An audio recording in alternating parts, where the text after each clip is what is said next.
focus on prediabetes? That's a good question.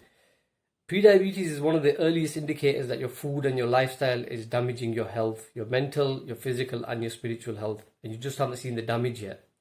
You may be confused, maybe you're not sure that there's something going on, there's something I'm missing, I'm not quite performing to 100%, I'm lacking energy, I'm lacking control, I'm lacking focus, and other areas of your life, your business, and your relationships begin to suffer because of this. Okay, so prediabetes is kind of like the canary in the coal mine as far as excess sugar and carbs is in a typical Western diet. So this is one of the reasons that I've dedicated my life to helping Muslim CEOs, at-risk Muslim CEOs, businessmen and professionals avoid food-related preventable diseases. I know it's preventable because I've reversed it myself. And even if you hate dieting and you hate exercise and you love your biryani and your gulab jamuns and all the rest of it, as a businessman myself, I know how important it is to maintain that optimum health so that you can remain competitive in the marketplace, and also to have that balance, especially if you've got children as well and other people that you need to take care of. I also want fellow Muslims to approach trade in the best state of mental, spiritual, and physical health possible. So let me tell you why I think this is important, especially for people from the Indian subcontinent. According to Diabetes UK, one of the biggest UK charities around this topic, around 7 million people in the UK have pre-diabetes, and around 5 million of them are estimated to be undiagnosed. So it's not specified how many of these individuals are men, but we know pre-diabetes affects both men and women. However, it's known that men are at a higher risk of developing type 2 diabetes than women. Okay?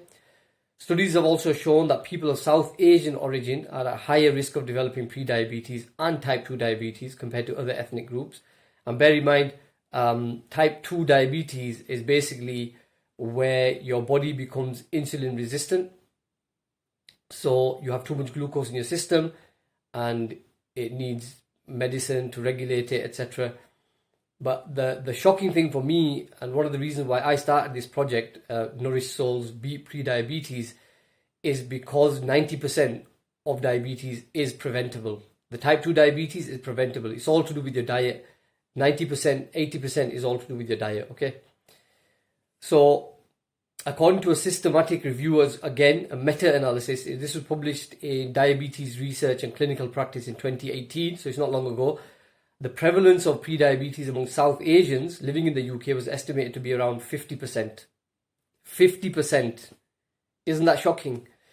And remember, this is preventable. Based on this estimate, we can assume that approximately half of the male population of South Asian origin in the UK may have prediabetes. The exact number would depend on the size of the South Asian male population in the UK, which was estimated to be around 2.4 million in 2011.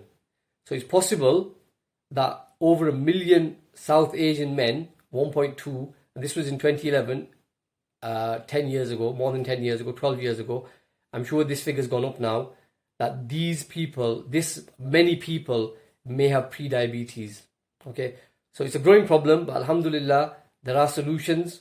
I've developed a program, and I also coach all around this topic, simple ways to get your health back on track.